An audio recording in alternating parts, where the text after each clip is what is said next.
This is the story of the inner workings of one of the nation's most notorious prisons, and the men that live and work behind its walls. Well, I got a murder, first-degree murder. I kind of hunted him down, found him one night, and that was all that took place. There was no more after that. He was gone, and I got caught. I made that final choice. I went in that place, and I shot that man. It was my responsibility once I put that gun in my hand. It's plots and subplots, and that's what makes prison great. You know, it don't get any better than this. You know what? I couldn't stand to work in a factory. There's not enough excitement in a factory. Taking a shower? Yeah, that's what you're doing. Hey, you're getting all your dirty water on my chair downstairs. What's up with that? Hey, you think that's funny?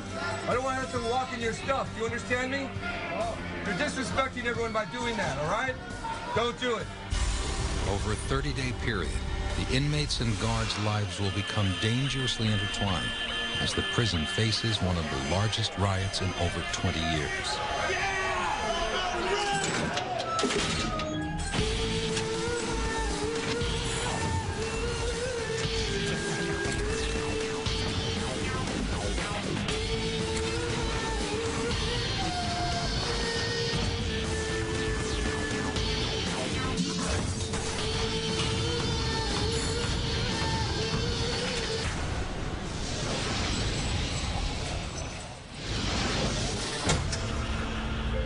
San Quentin, it's California's oldest and most infamous prison. Built in 1852, it's just north of San Francisco in a solidly upper-middle-class neighborhood. Some of California's most exclusive suburban communities lie within 10 miles of the prison. It's home to many of the state's most brutal criminal and sexual offenders. Notoriously violent and, in some areas, dangerously overcrowded, the prison has earned a telling nickname. It's called the Arena, and it's where California's most vicious criminals square off. Correctional Officer John Gladson has experienced some of this violence firsthand. In his 23 years at San Quentin, he's been kicked, beaten, and stabbed. He's also gained the respect of guards and prisoners alike. All right, Sandy. You know I got love for you. Gladson makes his morning rounds and checks in on the prison's West Block housing unit, where new inmates are about to arrive. All of the inmates coming into West Block are fresh off the bus from the county jails. Most of them have been in the prison system before and are back on parole violations. These guys just got here from county jail. Most of them were violators. Very few first-termers in that group. One thing I always like to look at when the guys come up from county jail is who's sad in that group. Not one person. You don't see anybody. They're where they want to be.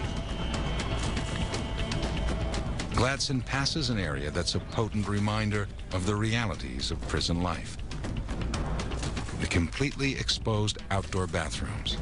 Here, security always trumps privacy. You know, one of the things that brings prison into reality is the prison bathroom, because there's no privacy. I mean, you sit up here, you go to the bathroom, everybody's watching. The guy up here can watch you, guys on the yard can watch you. And it's just, man, I don't know how these guys do it. I really don't. See the pigeon nest right here. See the pigeon nest? Look at the pigeons right there. They gonna shit on you as soon as you shit in the toilet. Yeah. That's a double shit. Oh, it's all. It's a double crap. Double crap. Double crap. As soon as you get crapped on, as soon as you crap, you gonna get crapped on. Yeah. We're gonna go into West Block, which is where these guys are gonna spend their first night in prison. Donnie, just the guy we was looking for.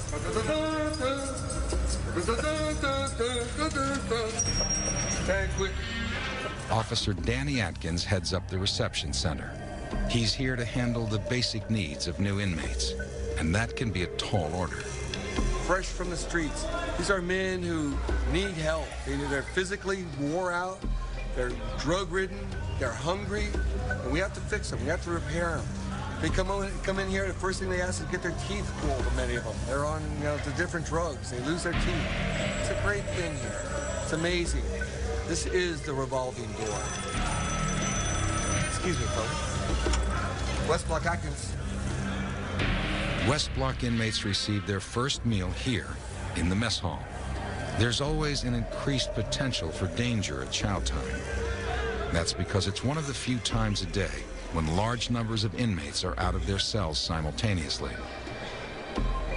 Okay, this is the breakfast tray that the fellas are getting right now.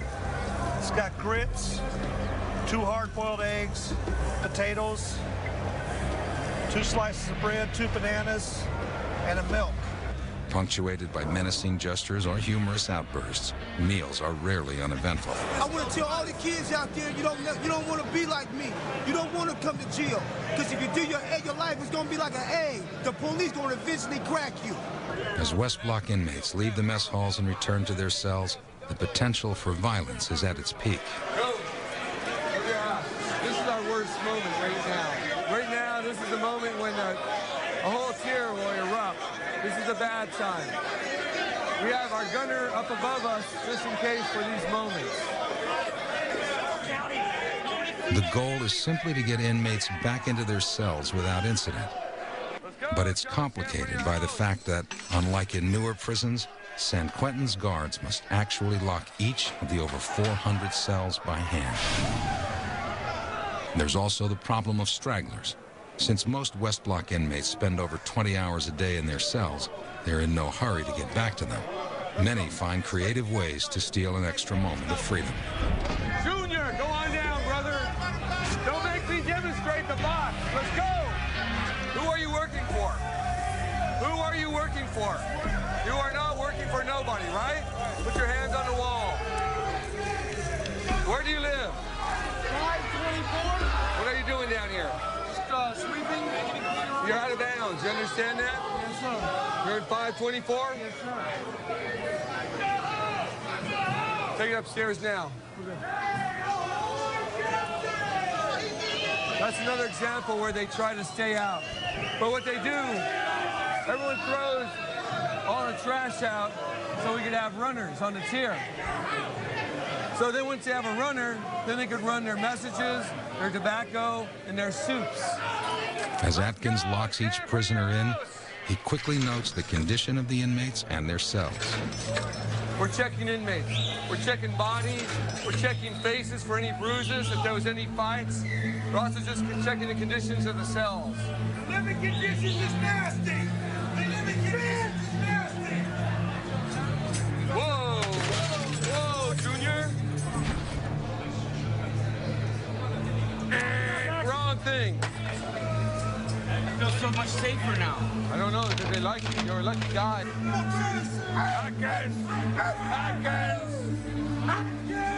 Most of them would be a frequent flyer here, a return. We tend to know them over the years quite well. We become close to them. We know their names. We know their numbers. We start to know their families. We pass out their mail. None of these men are not here. They're not bad men. They have bad habits. They're not here because they're antisocial. Sometimes they're just too social. But then again, we can never trust them. West Block, where new inmates are housed, is San Quentin's revolving door. But North Block holds prisoners who are serving long sentences, often for life. Many of these inmates have adjusted to life behind bars. Others have not. And some seek the ultimate escape. Officer Gladson recalls a suicide that took place when he was a rookie in North Block. It's something he'll never forget. Came down about this far, climbed over the bars, and dived head first, straight down, hit the cement. Yeah, there wasn't nothing left of that head when he was done. It was nasty. Most of the suicides are hangers. They hang themselves right off the bars. Tie the rope around the bar right in here and put it around, and then they just lean down. I mean, they're serious about it. For some inmates, life in North Block can be structured and peaceful, worlds away from the chaos of West Block. And North Blockers who maintain good behavior and clean records enjoy special privileges. They can spend much of the day outside of their cells, which they're allowed to customize. David Marshall is serving a life sentence for first-degree murder. He gives a tour of his 4.5 by 12-foot cell. He shares it with another inmate, his cellie. This is cell 4100 in San Quentin, and this is where I live temporarily for now. I don't have a great view this evening. All right, this is our lovely sink where we shave and do our thing, and we wash up in the morning. And this is our little cabinet that we had done for us. I'm sitting on the toilet. This is our toilet right here that we have. So this is basically our kitchen and our toilet area where we go. Our spice racks over here for our food, because I do a lot of cooking. Being a wop that I am, I gotta cook to eat. I hope my porch is clean. We have a tier tender that comes by and sweeps. David is serving the 23rd year of his sentence. He recalls the events that led to his incarceration. Well, I got a murder, first-degree murder. I got into a little drug trade and started selling dope on the side. And a little robbery took off against me, so I took it personal. I kind of hunted him down, found him one night, and that was all that took place. It was no more after that. He was gone, and I got caught. You know, he got what he got out of me, and I guess I got my redemption, but my redemption got me a life goddamn sentence. David's actively involved in rehabilitation programs.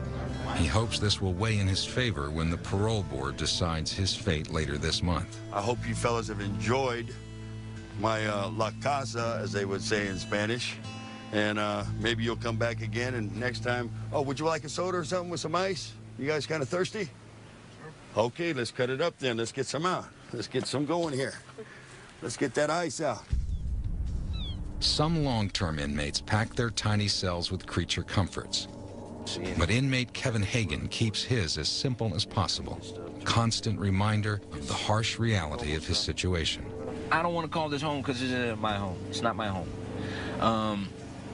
I'm in transit here, is what I say. And it's a place where I dwell. It's my dwelling for now, and I try to make it somewhat comfortable, but not too comfortable, because I never forget where I'm at. As a lifer, Kevin's been incarcerated for over 20 years. He recalls the horrible moment that sealed his fate. Start hanging out with these guys and a little drug use here and there. I ended up going on a robbery. So I went to rob this guy, and the robbery turned bad. And you can say you have no intentions of doing anything, but when you're going with a gun, anything can happen, and I shot him. You're going to carry the burden always that you took another man's life. And I think it's real important that you don't forget that. I strive and I live from that action as well, so that I don't ever become that person again. There are over 600 men living on death row in San Quentin. All of the inmates here have been convicted of committing heinous crimes. And here they'll pay the ultimate price. Lieutenant Samuel Robinson heads up the adjustment center. This is where new inmates live until they adapt to life on death row. It's the most violent place in all of San Quentin. I'm locked away for 8 hours with some of the most violent people in the world. I say you come in with your game face on. It's always a challenge. You never know what to expect, but you always program your mind to face the worst. They've shot darts at us. I mean, they've manufactured darts out of staples, out of books. That they've thrown urine and feces on us or at us. The prisoners' behavior is as varied as their crimes. Robinson shares his impressions of one particularly high-profile inmate. My interaction with Scott Peterson, when I looked at him, I referenced Wally Cleaver. He didn't come across as, some monster or anything like that. He came across as this innocent, suburban type of guy. Peterson seems to get on well with the staff at San Quentin, but his fellow inmates, that's a different story. I think he tried to be cordial and charismatic with a lot of the other inmate population here. However, most of them in this building, they shunned him. He didn't engage in too many conversations in here. It was mostly because the other inmates wouldn't converse with him. Most prisoners keep Peterson at arm's length, but Sergeant Frade knows that some inmates would like nothing better than to get in close. close enough to make a name for themselves off his celebrity status. What do you think the inmates would do if he was let loose on that yard over there? I believe they would hurt him seriously. They would seriously hurt him. Although the CDC wouldn't permit the film crew to interview any actual death row inmates, inmates on the prison yard are quick to respond to questions about Scott Peterson. Oh, if we had a shot at him? Oh, yeah, that's a trophy. Yeah, that's a trophy right there. That's one for the mantle. What would we do to him? It wouldn't be pretty. I'd run something up in him. I'd break something off in him. A pencil. Number 2, preferably. Sharpen down this night. And when you get it in there, you break it off. Brutality comes with the territory at San Quentin. Gangs are responsible for most of the violence that takes place. 2 highly organized Hispanic gangs wield power here. The Sureños from Southern California and the Norteños from the north. The Norteños, or Northerners, are the largest and most organized gang in San Quentin. When they're involved in violent activity, the entire prison takes note. In West Block, Officer Atkins discovers that 2 Norteños have been fistfighting. The staff realizes that what seems like a simple brawl could actually have larger implications. We had a fight. A couple of Northerns were in a cell. I guess they came down to cheer. We had to take our sergeant had to take a baton to the inmates who were fighting. Northerners have been what we call cleaning house. That's what occurs. They find out someone has the wrong kind of crime or to told on someone. They take care of it themselves. By cleaning house, the Norteños and other prison gangs expel undesirables within their ranks.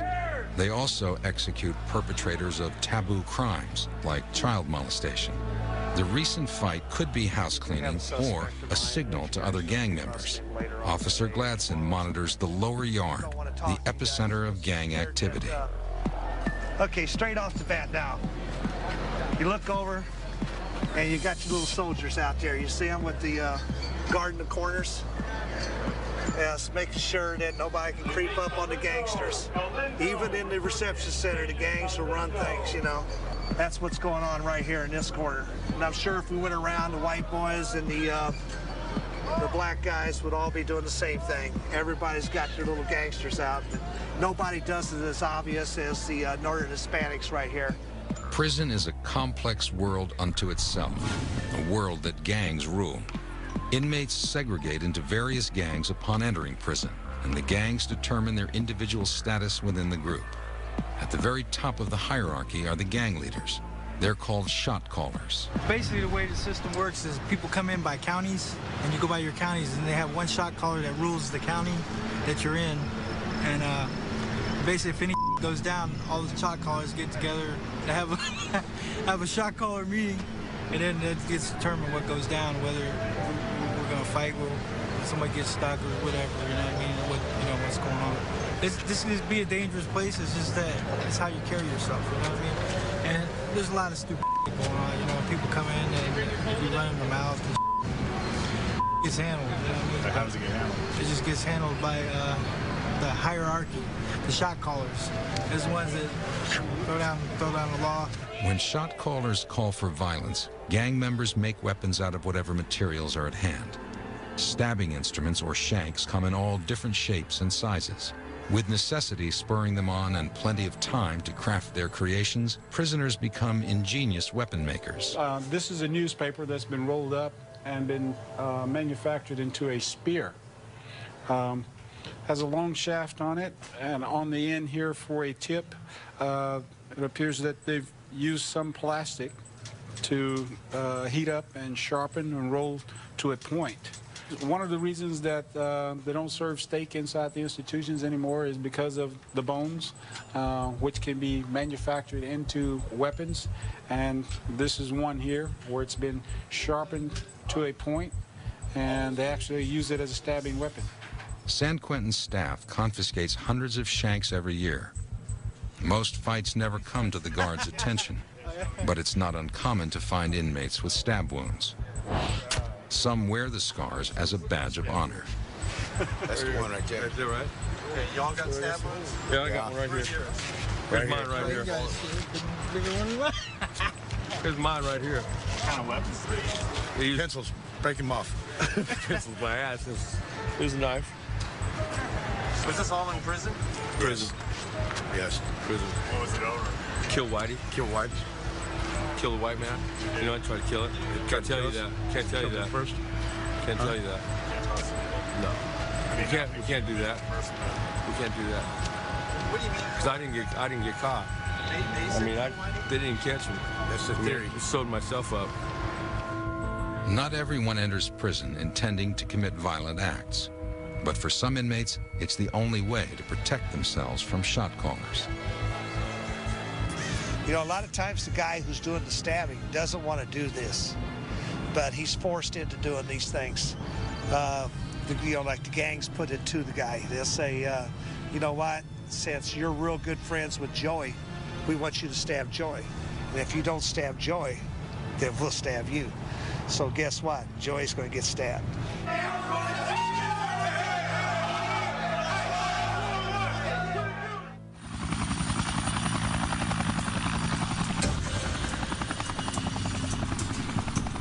I can help you get rock hard abs like this in less than 4 months. All you have to do is try out my routine, but it takes... Present yourself, young man. Present yourself. But it takes one thing. Hands down, hands down. It takes consistency and dedication. San Quentin's yard is where inmates work out. It's also where they stash their weapons. Officer Gladson surveys the area after a recent fight in West Block. A battle between two Norteño gang members and now rumors of inmates mingling with rival gangs raises a red flag, and a thorough search of the yard is in order. This is the only way you can search. I don't search the whole thing. I just search areas, look for something that stands out, and then, yeah, like a landmark, and then you figure you can search from that area. You also have to know who owns what part of the yard. Now, I know the Hispanics own that upper part up there and that bench right through there. They're one of the groups involved. This here, the Samoans take this as their part of the yard. This is Chinese. The white guys that are over there, and we'll search that area real close. I'd like to look at that fence line out there. This in front of this building that they just put up. That would be an excellent place to look.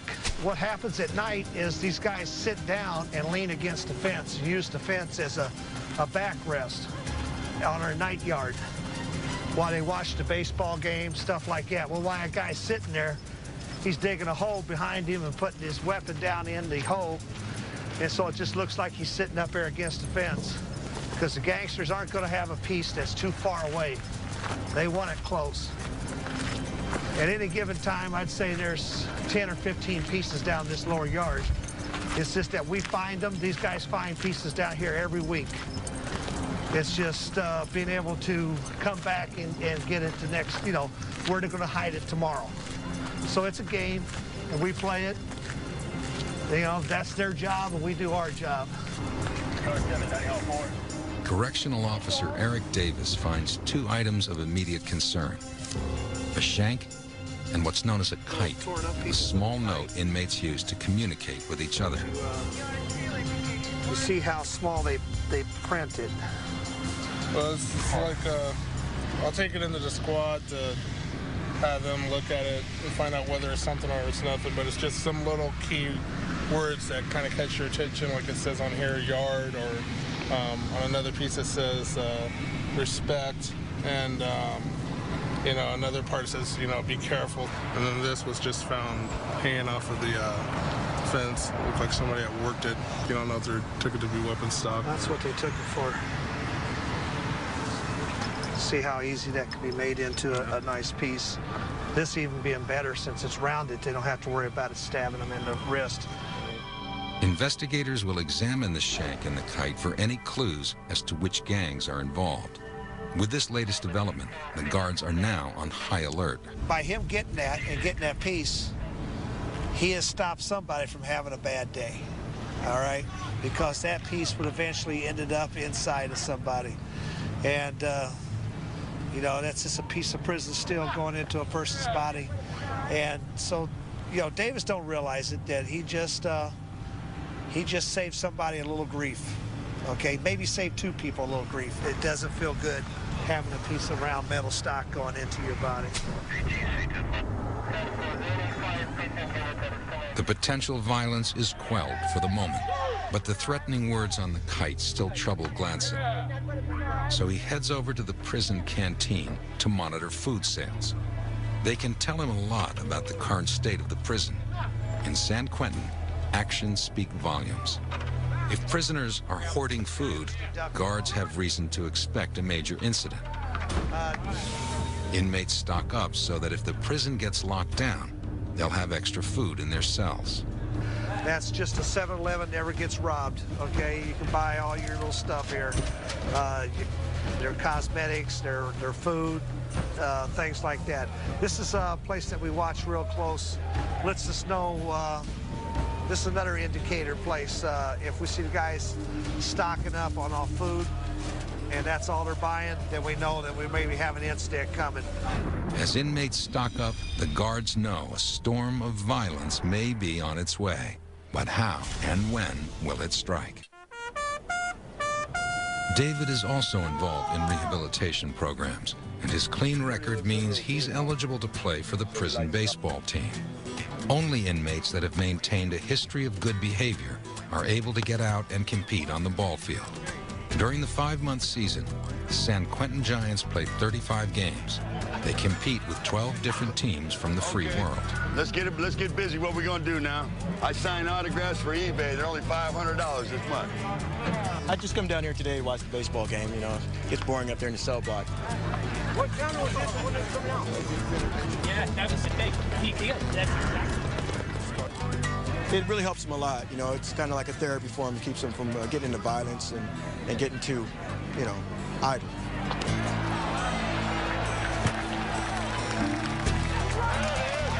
Oh, that's good! That's good! Come on, go hard! Yes! Yeah! Got David Marshall out there that's 51 years old. So, and you can watch these guys play, and at one time, they were pretty decent, you know, to above average ball players. And now they're just old ball players. Lucky that fence got barbed wire on it. I would have reached over there and got that bag.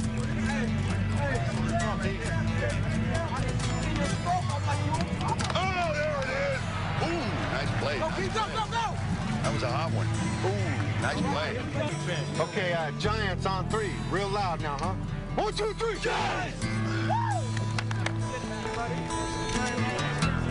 Nice job, Hawk. Very nice. See you next year, huh? Thank you. Hey, still on the job.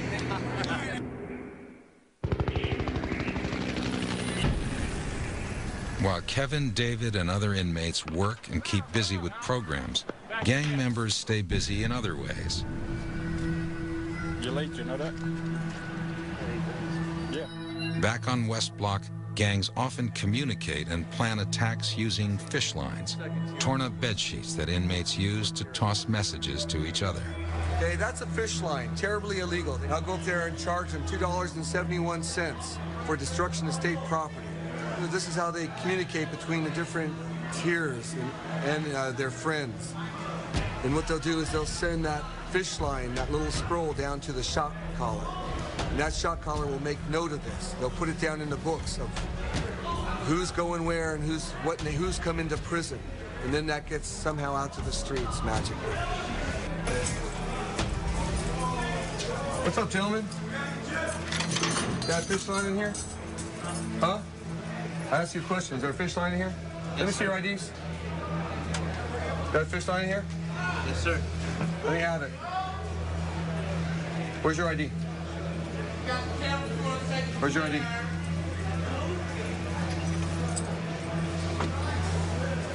You know fishing is illegal, right? Gonna have to charge you for this $2.71, right? It may seem puny to you, but every night I gotta put them in the bed without sheets. And you guys wanna rip them up? It's against the rules. And on this fish line, which may seem insignificant, but they could go ahead and put a shank on there. They could go ahead and put their drugs on there. They could pass that note that someone's gonna get hit. This is what we have to fight. It's the small things that we have to be aware of here. Since the altercation between the Norteño gang members, illegal activities have been on the rise.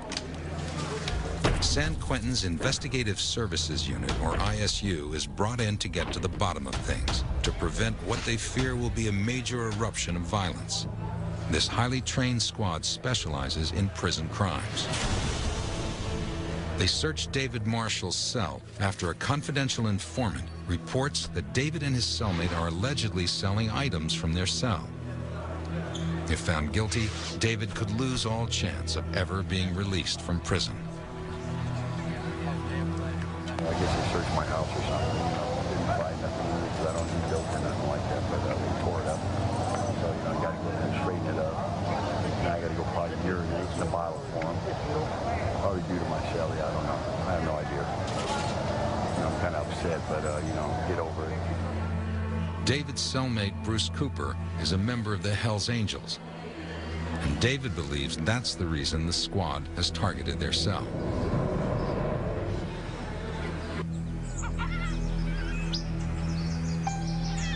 Early the next morning, guards search every cell in South Block. Their goal? To find weapons, anything that could be used in a battle between rival gangs. To discourage any violent outbreaks, guards remove all but the bare essentials from the cells. Everything from extra bars of soap to pornography. It does little to dispel the uneasiness that's spreading through the prison.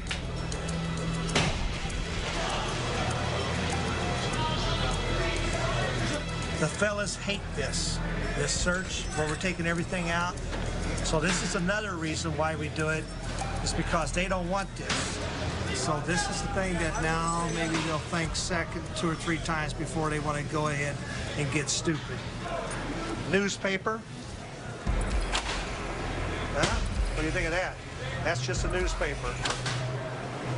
And it's rolled up so tight that it could make a club out of that. Now, you remember I looked up here and he had the Bible? Now, why does he have 2? There's people around here that don't even have 1.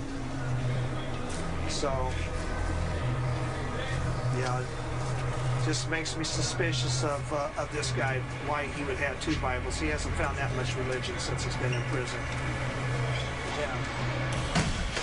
Throughout the prison, tempers flare and tensions are on the rise.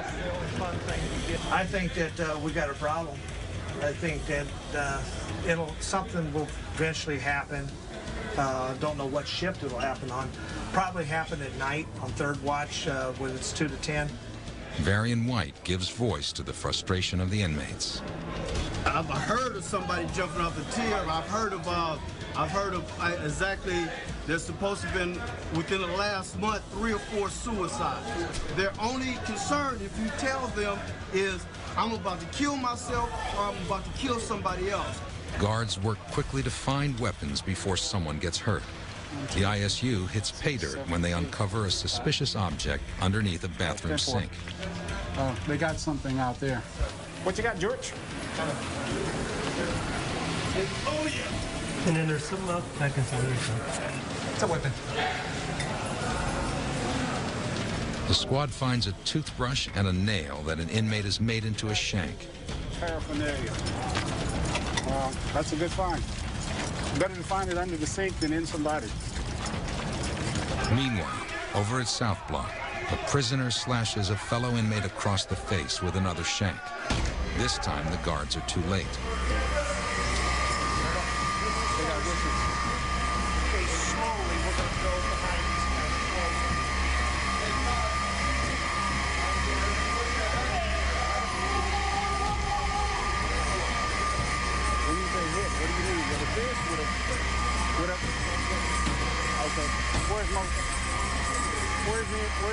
Officers quickly search potential suspects for any cuts or scratches on their body. Off camera, an officer speaks to the victim, trying to get information on the assailant. I mean, you're not guilty of anything, okay? You're victim. You're victim. So there's nothing that we can do to you. Okay? We just want to get the guys that did this, so nobody else will get hurt. But if you're not going to help us, then we're basically done. The victim isn't willing to give up the assailant. Gladson fears the worst. Gangs have squared off. Word has come down from shot callers, and it's only a matter of time before the prison erupts into chaos.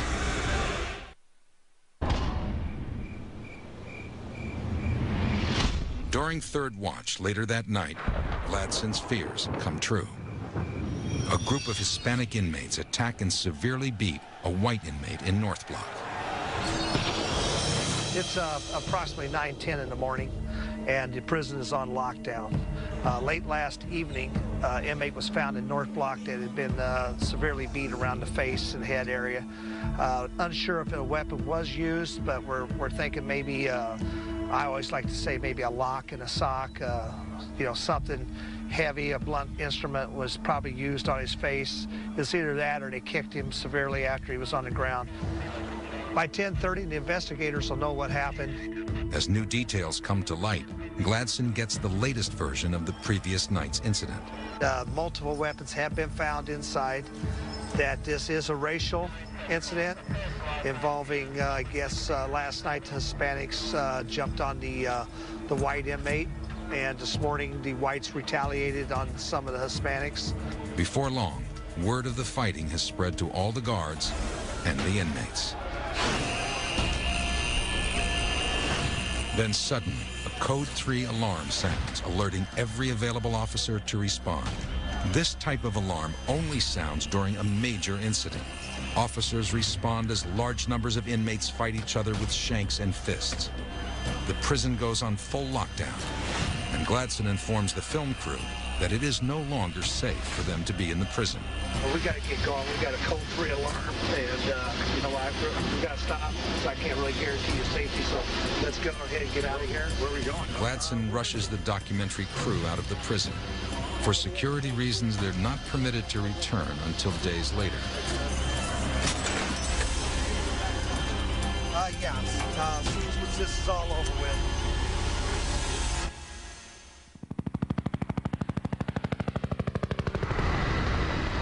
Parts of San Quentin are on lockdown as we speak tonight after a big riot erupts involving at least 70 prisoners. This all appears that the brawl was racially motivated.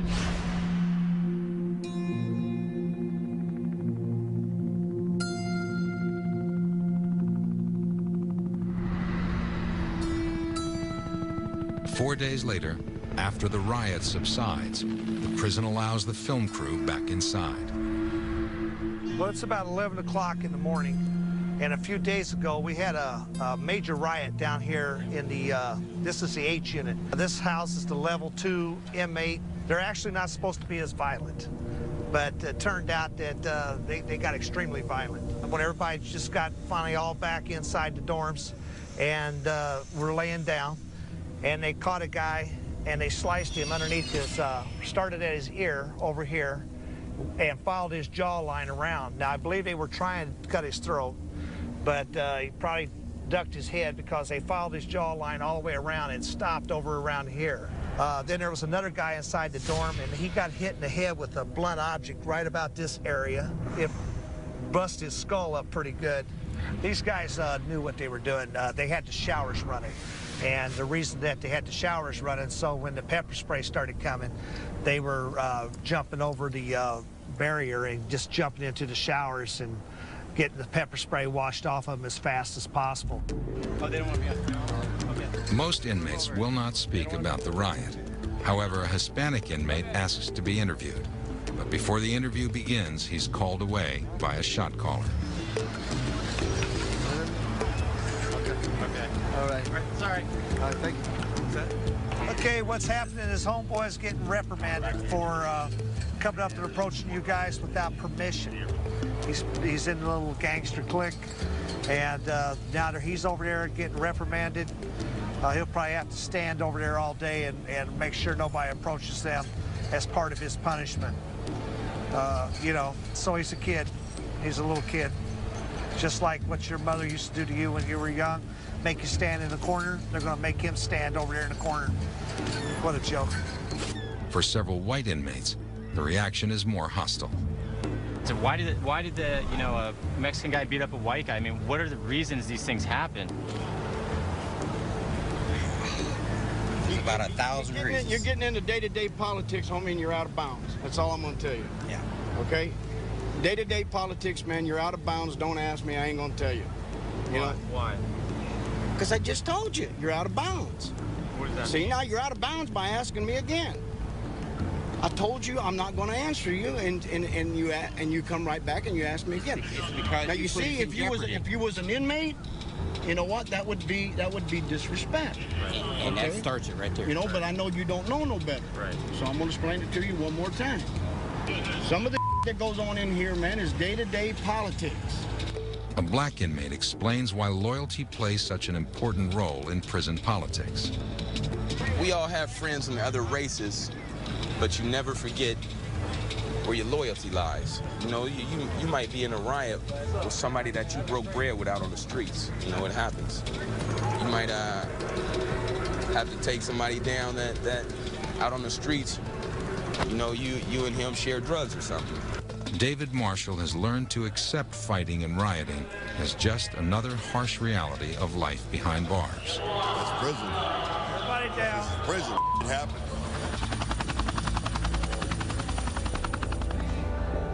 After guards search their cells and their urine samples come up clean, David and his cellmates are both cleared of all charges.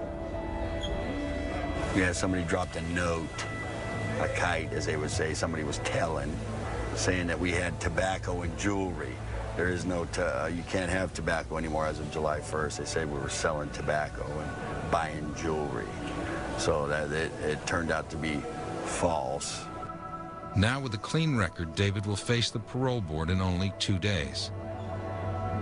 Kevin must wait several months before the state determines his future.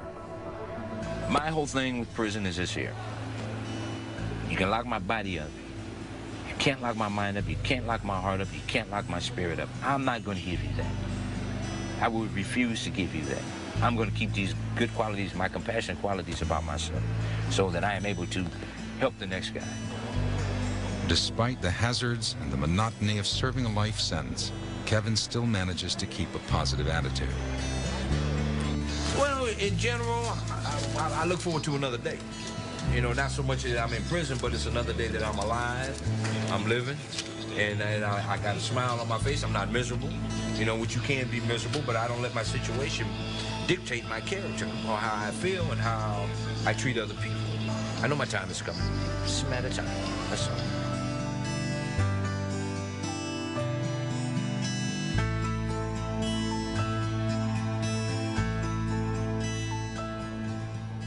David Marshall is nervous about the upcoming parole hearing. They just denied 3 guys this week, 20-something years in. Another guy had 17. Got a couple more guys coming up with 20-plus years in, going to the governors. That's the part we don't understand. The parole board has denied David in the past. Their reason? His crime, stabbing another man to death, was simply too heinous. Would you consider your crime heinous?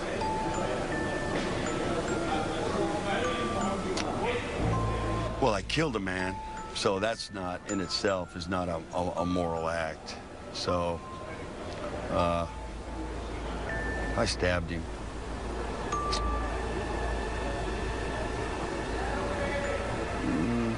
I killed him. So I'd have to say, you know, just probably, you know, just killing him.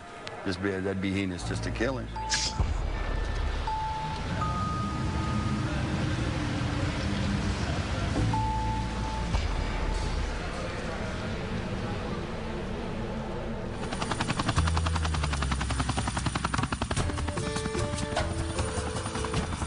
In the days following the riot, a kind of calm settles over San Quentin.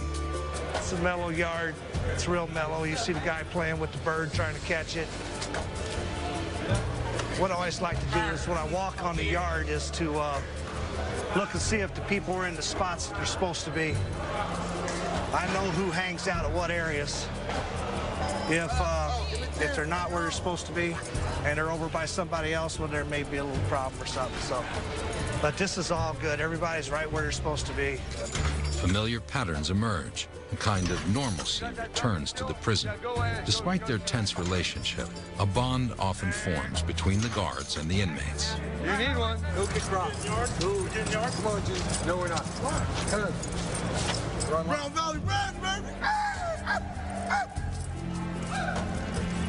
Welcome back to West Block.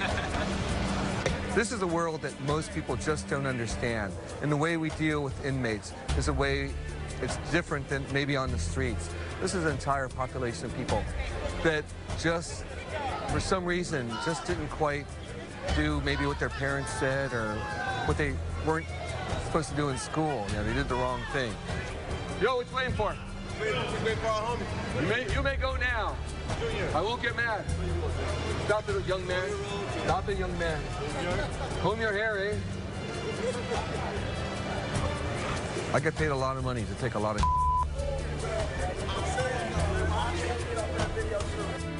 On the last day of filming, Officer Gladson shares what an important part of his life San Quentin has become. Yeah, it's plots and subplots, and that's what makes prison great. You know, it don't get any better than this.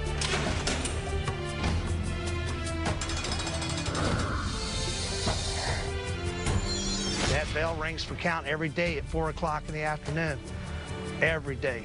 I've never seen it the bell not ring at count time.